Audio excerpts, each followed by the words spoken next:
Welcome to Buy Local TV, where we're promoting Michigan businesses, communities, and its people.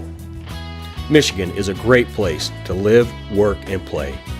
As you plan your 2012 adventure, keep in mind some of the wonderful places we visited in 2011. From the beautiful Upper Peninsula to the shores of Lake Michigan, and my favorite stop of 2011 was the Frankenmuth Brewery. Remember to buy and shop locally. Enjoy the show. This is an exciting time for all of us. We believe in buying and shopping locally, and we believe in sharing and telling your story. We're up here in St. Ignace area. Could you tell us a little bit about where we are on the trail, what this is called, and maybe how long you've been skiing this area?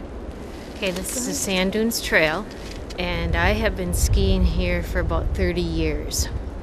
And there's a variety of loops. Very easy to very difficult. We're up here today for the I-500 Snowmobile Race.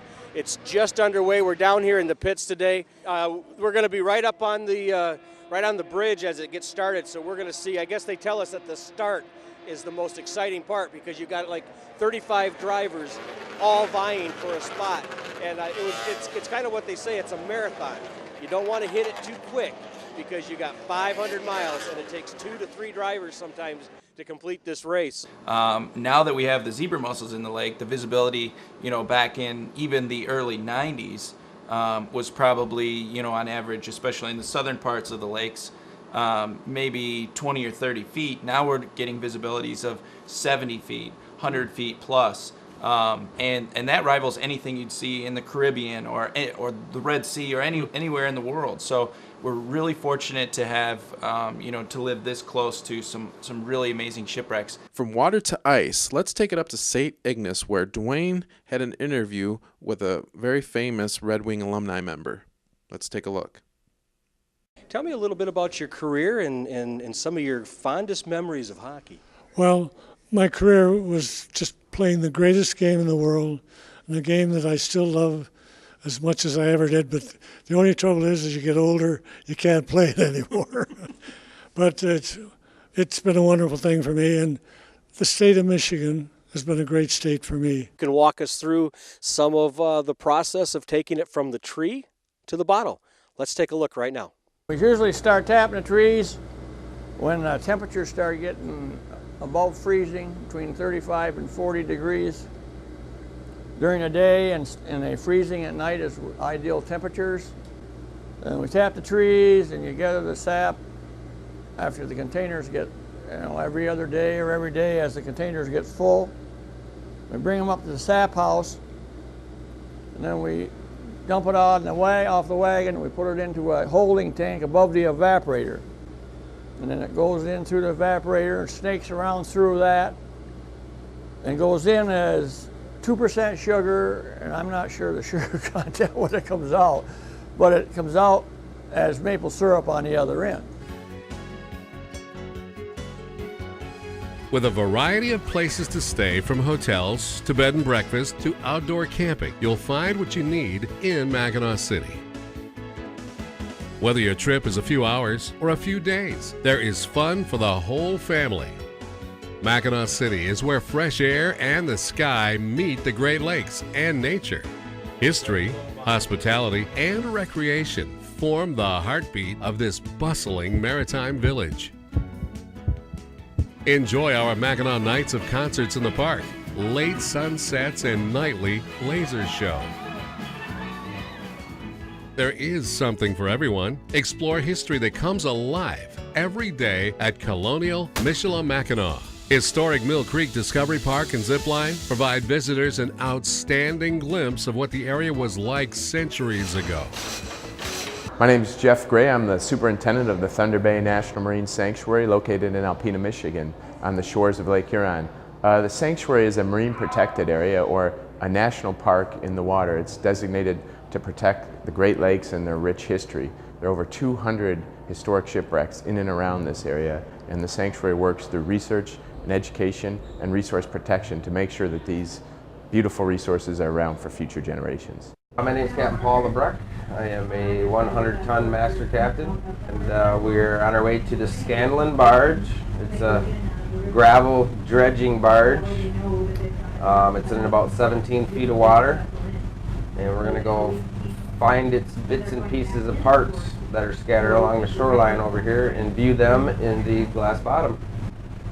Thunder Bay is very unique the way it's set up geologically. There's rocky reefs everywhere.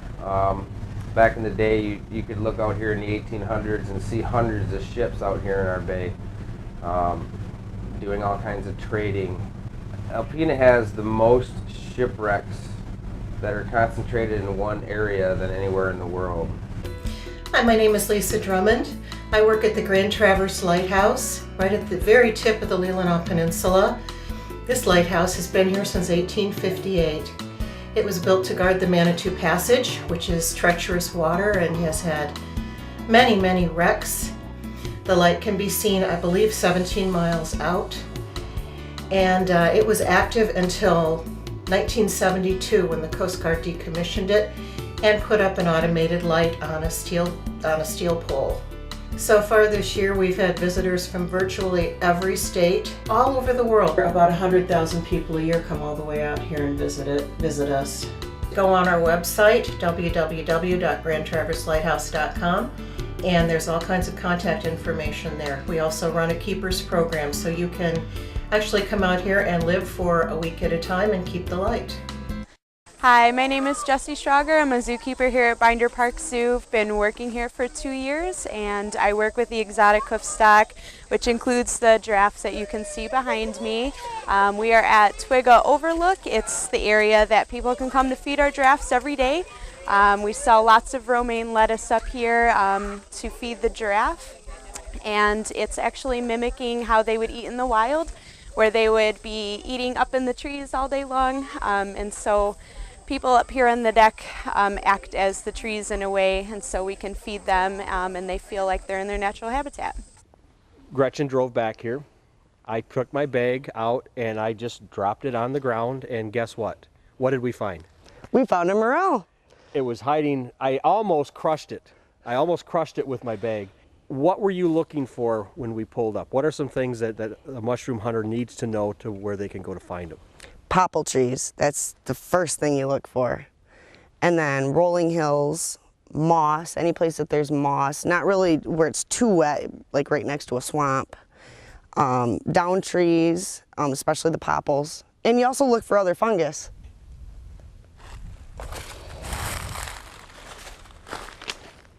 Well, I will say, if you want to come over here, that the camera guy found his first mushroom.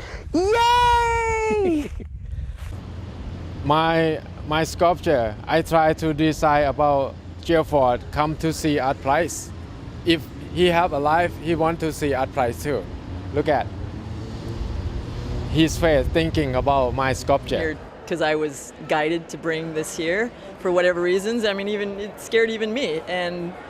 But I know, and from last year's experience, that I'm able to bring something that is a catalyst for people to feel whatever it is they need to get from it. You know, that's not for me to say, but I'm very fortunate to be that.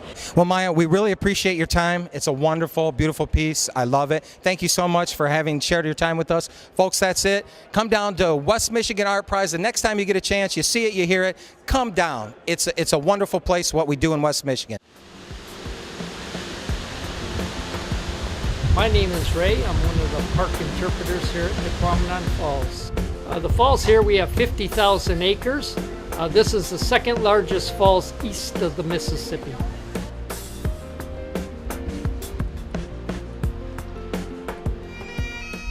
I'm Ellie Gale, and I'm from Grand Rapids. And we're here because we want to honor the families of those who lost a loved one or friend or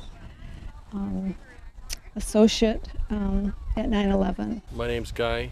I'm from Grand Rapids, Michigan, and I'm here today because 10 years ago this horrific event happened, and I think it's very important to never forget what happened 10 years ago and all the people that lost their lives and what it has meant. My name is Jeff Kuhn. I'm the brewmaster at Frankenmuth Brewery here right in downtown Frankenmuth, Michigan, and we're all about the beer here at Frankenmuth. Beer has been brewed on this site since 1862. which makes us the oldest operating brewery in the state of Michigan, which is kind of an exciting thing.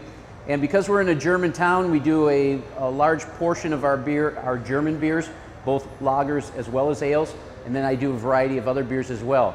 And on a hot, humid summer day like today, this beer is pretty darn tasty, that's for sure. Watch, I'm gonna make the guy drool behind the camera. Oh yeah, that's awesome. The next one here is a red, it's a red ale. I call it Red Sky. It's kind of like that old saying, red sky in the morning, sailors take warning, red sky at night, sailors delight. Definitely a delightful beer if you wait till evening. You know, it's got a malt flavor to it, which is really nice, and I think you'll...